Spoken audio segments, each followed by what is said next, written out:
What is up, my friends? You are very welcome along to tonight's late night agenda, where, of course, we are going to be discussing the latest transfer news surrounding Liverpool Football Club. The big story of the day: Jordan Henderson will be departing for Saudi Arabia. We'll go through that and everything else that we have for you guys over the next 8 to 10 minutes. You know I'm going to do my part, but I want you guys to do your part. Let me know your thoughts in the comment section. If you haven't hit that subscribe button, please do, and also don't forget to drop a like on the video. So let's start off with a little bit of housekeeping, as I like to call it. One of Liverpool's youngsters, James Balgisi, has signed for Wigan Athletic on loan. Before he departed for the season, he did sign a new contract with Liverpool Football Club, so we look forward to seeing how young James Balgisi gets on. Liverpool midfielder, as I said, will be joining Wigan for the season, so we will follow his progress and keep you guys up to date throughout the season. Now, we are going to talk about Jordan Henderson, of course, but something else caught my eye today, and it worries me. I mentioned it on our live stream, but I'm going to go back over it here. So Football Insider have said Thiago could also leave Liverpool. So we could be staring down the barrel of a transfer window where we lose Jordan Henderson, Fabinho, Thiago Alcantara, James Milner, Alex Oxlade-Chamberlain, Naby Keita, Firmino. Lot of experience there, right? Yes. We can talk about Keita's injuries and Oxlade-Chamberlain's injuries, but a lot of experience departing the club.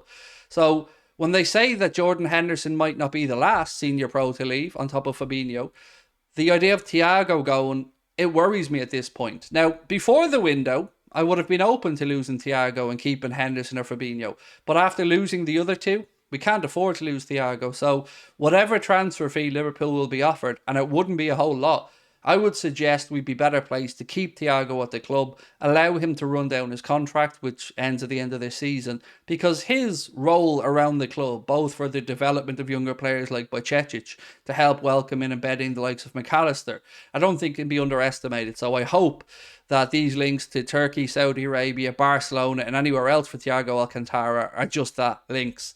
Now, on Jordan Henderson, what do we know about this deal?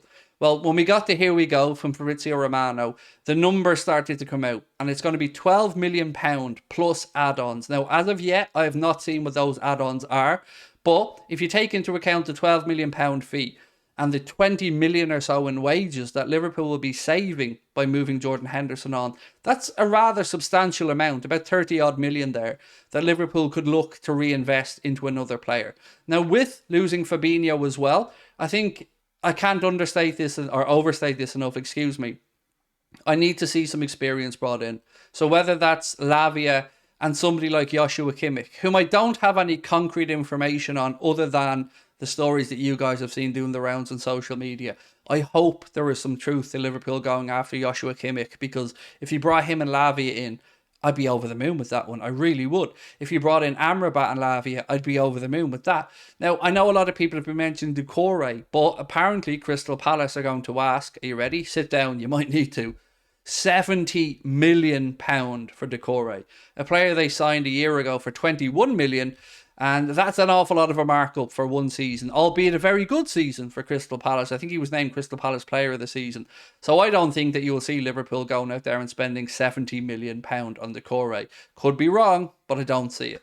Now, if we move on to other potential targets, Polina is somebody many of you guys have been asking me about. And all I can say is this: West Ham have had a £45 million bid turned down. He's 28 years of age. He's a very good football player.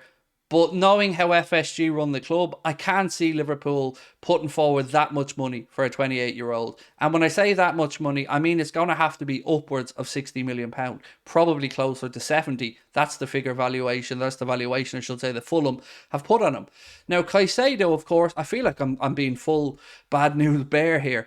Caicedo is another one that many people have clamoured for and hoped for. He's going to go to Chelsea. So, unfortunately, that's not going to happen. Nor do I think we should be spending anywhere near the crazy amounts of money that Brighton are going to ask for Caicedo. I would imagine you'll see this deal go upwards of £80 million. So, again, you can see why Liverpool aren't being linked. And I think Chelsea have done a lot of the groundwork on potentially trying to get him on board. So, now we're just left with, will we lose anybody else? And of course, the headline over the last 24 hours have been that Saudi Arabia are coming back in with an offer for Lucho Diaz. This is where I've got some good news for people. So, The Athletic have said that the player has shown absolutely no desire to leave Liverpool Football Club to head to Saudi Arabia or anywhere else.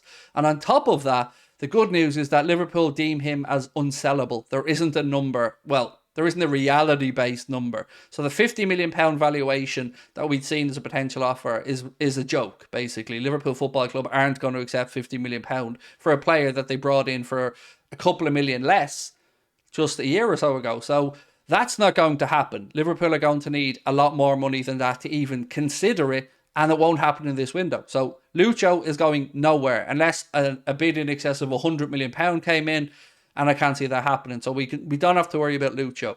In fact, I don't think we have to worry about any of our attacking players. We do need to focus our attentions on midfield, though, and we also need to not ignore the centre-back situation. So Levi Colwill looks very likely to remain at Chelsea as things stand. Not only because he's a Chelsea player who's 2 years left in his contract, but because Fofana has obviously had that ligament operation, which is going to rule him out for the foreseeable, meaning Chelsea are short on options and they're going to want to keep hold of Levi Colwill. And if you're Colwill, you look at the situation and think, probably a good opportunity here for me to stake my claim and get minutes as well. So unfortunately, I think that looks like a long shot. What I'm interested to see is if Jurgen Klopp goes out there to bring in another player, or if he waits to see how this season goes with Colwill, if he signs a new deal at Chelsea, then decides. Bit of a risk though, so I'm going to ask you to let me know what your thoughts are on the whole Colwill or centre-back situation. Who would you like to see Liverpool bring in? Because we do need some cover for Verge, let's be honest about it. From today's game, gotta say I was over the moon to see Alexis McAllister, and he's the standout for me today. I know you all have your own favourites. Connor Bradley was really good. I thought Kwanzaa was really good. Some of the other youngsters caught my eye as well. Szoboszlai, not too shabby. I thought Trent looked good in the middle. Salah looked good. And I can go through all the players looking good. But I'd be lying if I didn't say I was most impressed with McAllister. His positional awareness, the little spaces and pockets of space he was taking up, always keeping it simple but keeping things moving. He was a standout for me in that second half. Obviously, we can't not speak about Diogo Jota as well, who bagged himself a brace in stoppage time to turn the game around for us.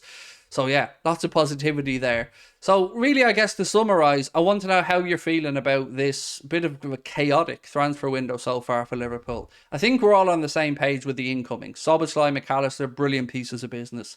Jordan Henderson, look, I will let you decide how you view the captain's time with the club, but he is moving to Saudi Arabia, as is Fabinho. So tick-tock, lads, tick-tock. The transfer window clock is ticking and Liverpool need to get, well, they need to get to stepping and we need to get bringing in some players because the season starts in less than a month. We need to get the players in. So I hope we see some movement over the next 24 or 48 hours with regards to incomings. You can rest assured that if there is any news, we will be right here bringing it to you as soon as it breaks. So with that in mind, make sure that you do hit that subscribe button, turn your notifications on, drop a like on the video, and I will be live again tomorrow at 8:30. I'm recording a video with the owner of Peterborough United, which, you know, is a bit of a weird thing to say as a Liverpool fan, but Darren McAnthony is also a Liverpool fan, so I'm going to be recording that tomorrow. Hope to have it up by the end of the week for you guys as well. So lots coming up here on the channel. Thank you as always for your unbelievable support, and I'll catch up with you soon. Take care. Bye-bye.